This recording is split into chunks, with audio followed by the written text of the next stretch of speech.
नमः पार्वती पतये हर हर महादेव हर महादेव महादेव महादेव।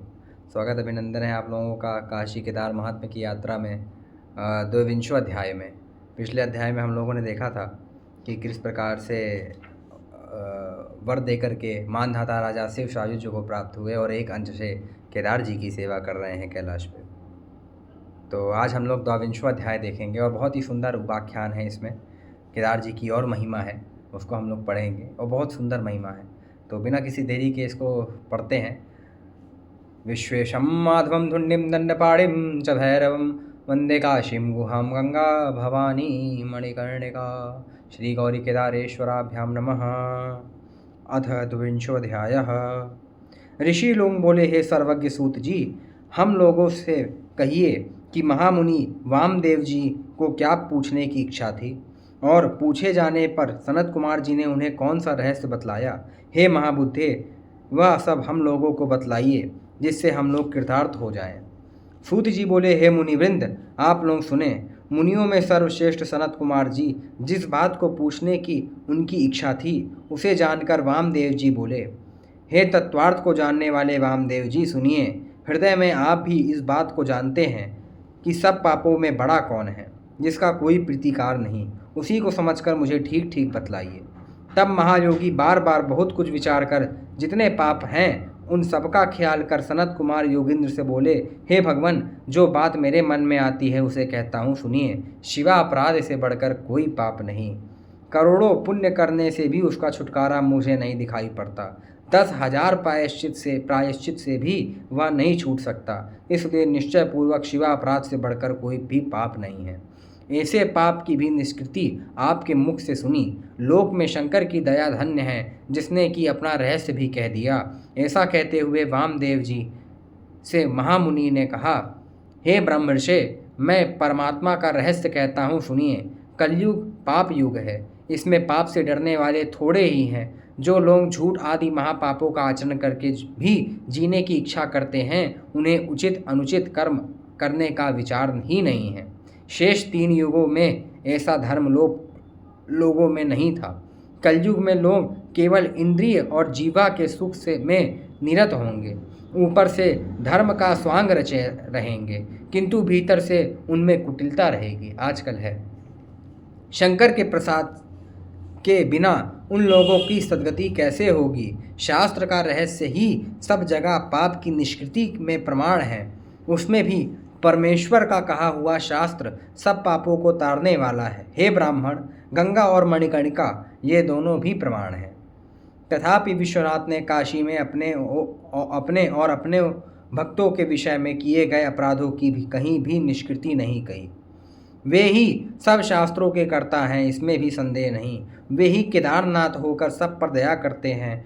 अपने अपराध का नाश करने वाले वर, यह रहस्य उन्होंने गौरी जी को बतलाया।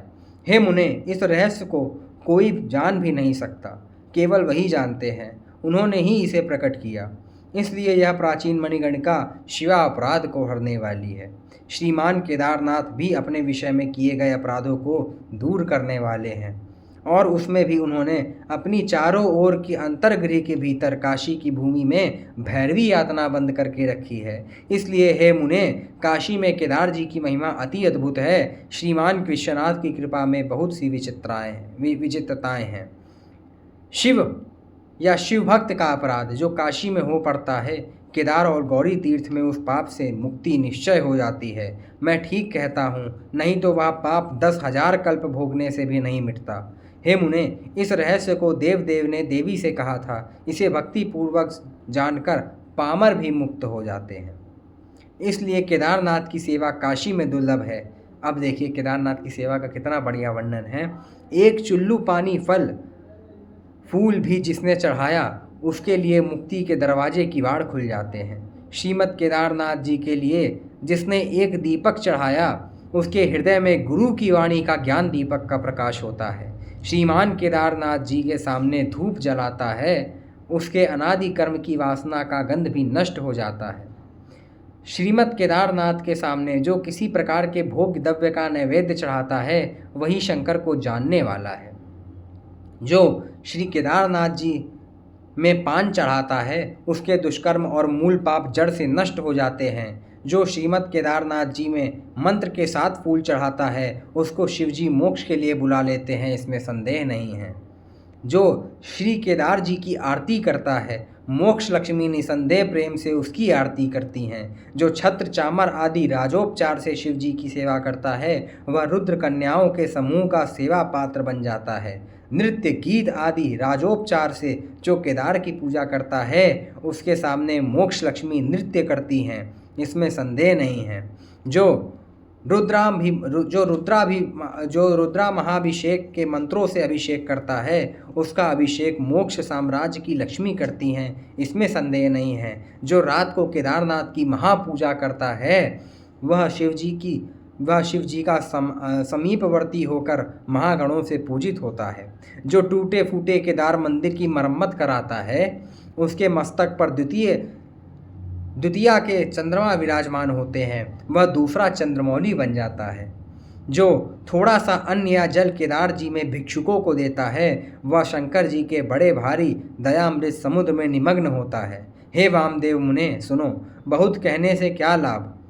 पत्र पुष्प फूल जल नैवेद्य धूप दीप मुख शुद्धि चंदन अक्षत फलादि से अथवा जिस किसी प्रकार से एक बार भी यदि कोई श्री केदारनाथ लिंग का पूजन कर पावे तो वह मनुष्य आवागमन रहित शिव के धाम को प्राप्त होता है, इसमें बोलने की कोई जगह नहीं है।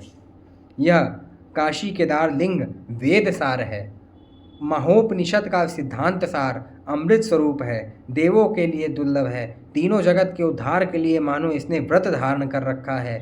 थोड़े से पूजन से भी आवागमन रहित मोक्ष प्रदान करता है और यह काशीपुरी का परम भूषण है। विश्वेश्वर त्रिपुरांतक पशुपति केदार लिंग के रूप से जनों के त्रिविध पाप का भेदन करके ज्ञान द्वारा लोगों का उद्धार करने के लिए अपने अंतर्गृह में अंतकाल के समय उनको तारकोपदेश करते हैं। उनके गुरु होकर उपदेश करने से लोग उनके धाम को प्राप्त होते हैं। श्री काशी मुक्ति देने वाली है, सब लोगों की आधार है, मोक्ष लक्ष्मी की तो अद्भुत भूषण है। फिर भी वहाँ के लोग श्री भैरव की आज्ञा के वशवर्ती हैं। उनके भले बुरे कर्म के विवेचना होती है, उनका शासन होता है, परंतु इन बातों से परे वे लोग हैं जिन्होंने अपना शरीर केदार क्षेत्र में त्याग किया है। उनका शासन नहीं होता, डायरेक्ट सदा मुक्ति।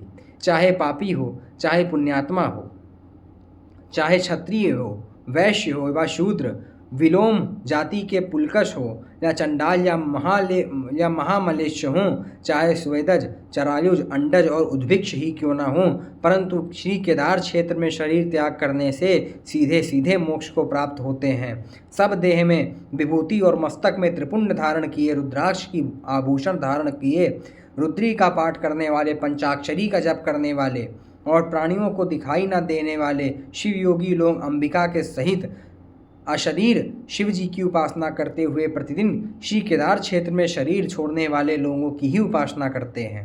हे वामदेव जी, मैं तुमसे ठीक कहता हूँ, तुम और मैं और यह राजा तीनों धन्य हैं, क्योंकि हम लोग श्री केदारनाथ के करुणा कटाक्ष से गुरु द्वारा आत्म तत्व प्राप्त किया।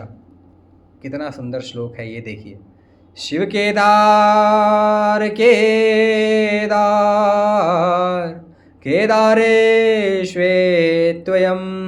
ध्वनिः मोक्षलक्ष्मीपुरद्वार कपाटोद्घाटन ध्वनिः। शिव केदार केदार केदारनाथ, ऐसी जो ध्वनि है, ऐसा कहने से, ऐसे 3 बार उच्चारण करने से जो ध्वनि निकलती है वह क्या है? मोक्ष लक्ष्मीपुर द्वार कपाटोद्घाटन ध्वनि। वह मोक्ष लक्ष्मी के नगर के फाटक को खुलने की ध्वनि है, मोक्ष लक्ष्मी के नगर के फाटक को खुलने की ध्वनि है। मैं सत्य कहता हूँ, यह संपूर्ण श्रुतियों का एकमात्र सार है, यह काशी का रहस्य है। आत्मज्ञानियों को इसे गुप्त रखना चाहिए। जो इसे शिव जी में चित्त लगाकर नित्य सुनेंगे वे आवागमन रहित हर पार्वती के धाम को प्राप्त होंगे। इस पृथ्वी में जिसे केदारेश्वर की आराधना की इच्छा उत्पन्न होती है वह मुक्त ही है। मैं उसकी महिमा कहता हूँ, सुनो। अब सुनिए महिमा।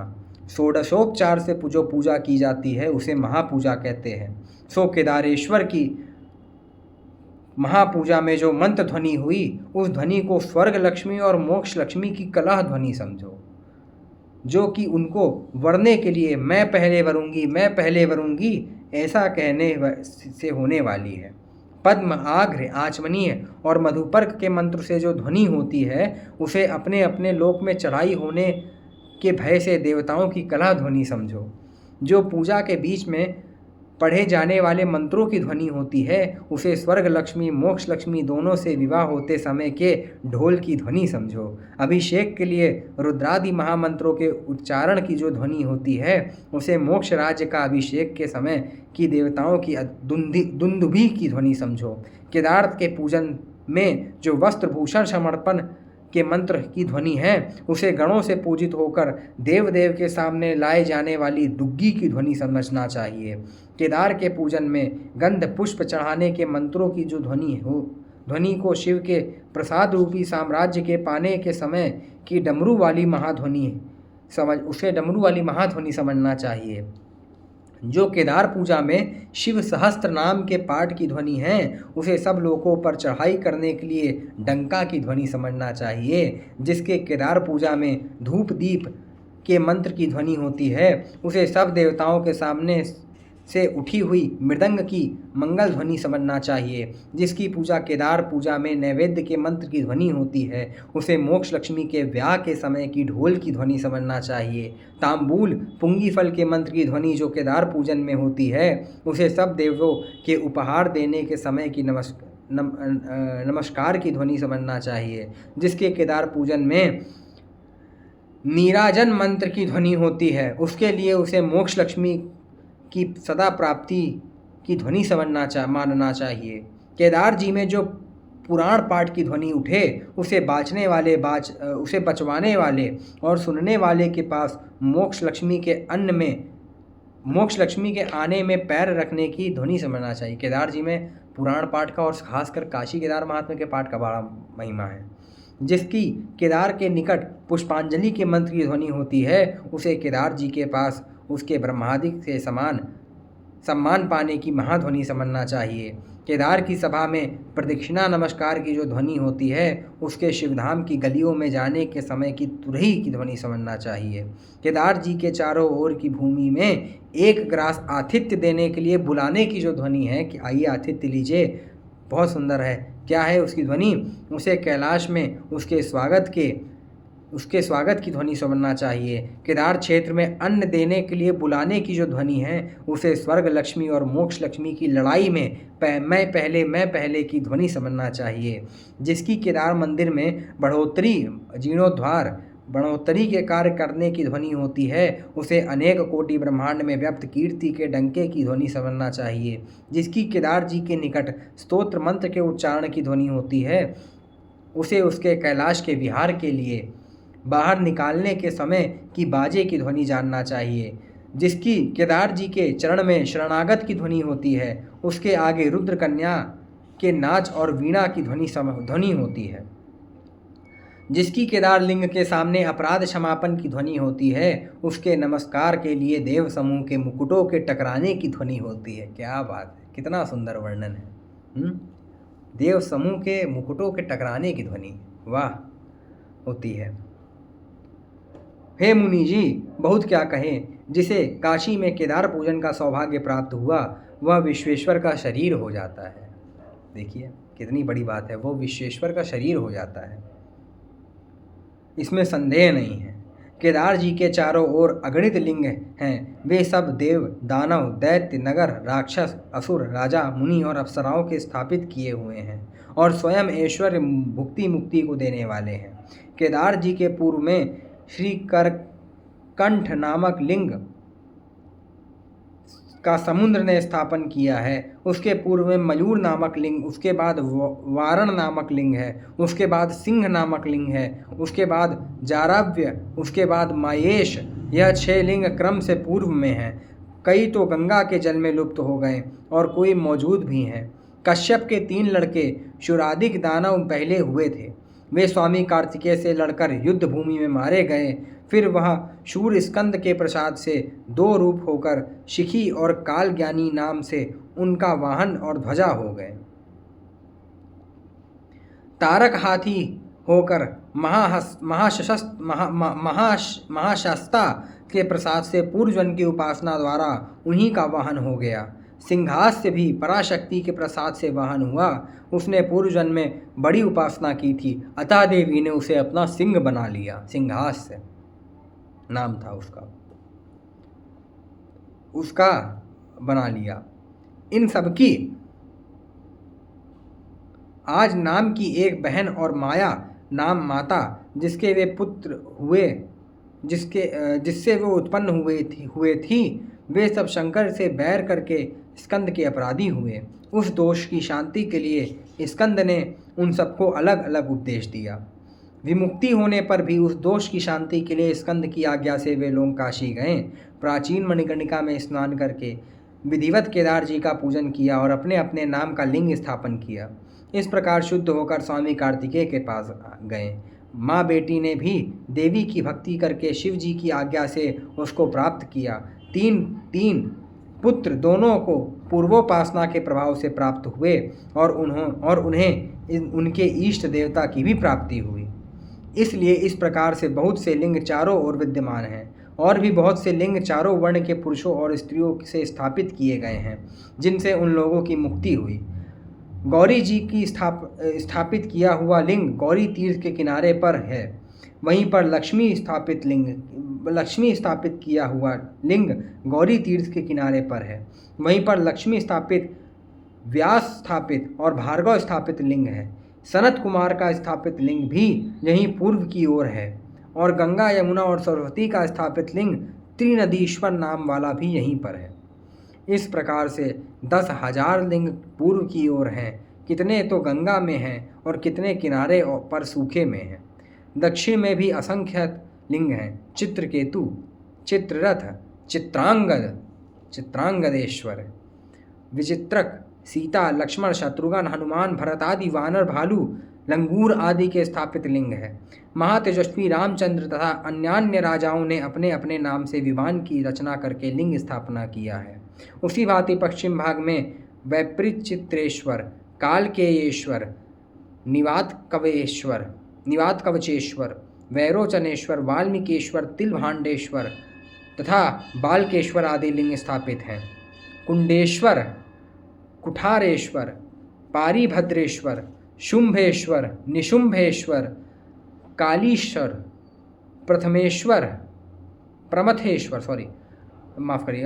प्रमथेश्वर इत्यादि लिंगों का स्थापना करके वे लोग शिवधाम को गए। शुंभेश्वर, निशुंभेश्वर। उत्तर की ओर भी अनेक लिंग हैं। इंद्रदुम्नेश्वर, केदार जी में अधिकतम हम जहाँ तक देखते हैं महाभारत काल के राजाओं के लिंग बहुत हैं। राजा महाराजा के द्वारा स्थापित लिंग केदार जी में अत्यधिक है। इंद्रदुम्नेश्वर, अधीश्वर, निषदेश्वर, गणेश्वर, क्षेमेश्वर, बालखिल्येश्वर, नारदेश्वर, सखीश्वर, अक्रूरेश्वर, कुंडलीश्वर इत्यादि परमेश्वर के स्वरूप लिंग मूर्तियां हैं। हे ब्राह्मण, केदार क्षेत्र में विराजमान हैं। कुछ तो समय पाकर नष्ट हो गईं, कुछ टूट गईं, कुछ हलचल हो गईं, कुछ पृथ्वी में लीन हो गईं और कुछ प्रकाशित भी हैं। इनके नाम सुनने से भी मुक्ति होती है, इसमें संदेह नहीं। विश्वेश्वर ही केदार हैं, केदार ही विश्वेश्वर हैं, इसमें संदेह नहीं करना चाहिए। उन्होंने केदार में अधिकता दे रखी है बस। इस प्रकार काशी भूमि में एक भाग पर केदारनाथ आनंद से विराजमान हैं। कामी, अकामी और योगी सबको मुक्ति देने वाले हैं। जिनके चित्त में काम है उनको अपने लोक में अभिमत सुख देकर तृप्त करते हैं, तब उसे जनन मरण से रहित करके अपनी महिमा में लीन कर लेते हैं। इस शिव भाषित रहस्य को सुनने में जिसकी मति होती है वह शिव का पार्श्व वर्णित गण है। देखिए लिखा है, जो इस रहस्य को जानता है, जिसने इस रहस्य को पढ़ा, जिसने सुना, वो शिव पार्श्व वर्णित गण वो हो सकता है भगवान शंकर, हो नहीं सकता, वो गण ही है, वो विश्वनाथ का गण ही है। तभी ये ग्रंथ गण लोगों को ही प्राप्त हो सकता है। हमको जब पहली बार ये प्रथम पुस्तक प्राप्त हुई थी हमारे भ्राता से, तो उन्होंने भी हमको, भैया ने यही कहा था कि इसको केवल वही सुन सकते हैं जो शिव जी के गण हो। पार्श्व वर्णित गण है, हे मुनिंद्रो, इसमें संशय नहीं है। इति श्री काशी मूल से विवर्ते खिले काशी केदार महात्म्य द्वाविंशोऽध्यायः। हर हर महादेव शंभु काशी विश्वनाथ गंगे। हर हर महादेव शंभु काशी विश्वनाथ गंगे। नमः पार्वती पतये हर हर महादेव। हर महादेव महादेव महादेव। आज हम लोगों ने देखा द्वाविंशो अध्याय, कितनी सुंदर महिमा, कैसी कैसी ध्वनि, जो जो मंत्रोपचार की ध्वनि है वो स्वर्ग लक्ष्मी मोक्ष लक्ष्मी के कला की ध्वनि है केदार जी के पूजन में। बहुत ही सुंदर उपाख्यान हम लोगों ने देखा और अब अगले वीडियो में हम शीघ्रतम से शीघ्रतम इसको समापन करने वाले हैं। महादेव की कृपा ऐसी ही रहे और आप लोगों का प्रेरणा रहे। तो चलिए अब मिलते हैं अगले वीडियो में, तब तक के लिए नमः पार्वती पतये हर हर महादेव। सा काशी त्रिपुरारी राजनगरी देयात सदा मंगलम।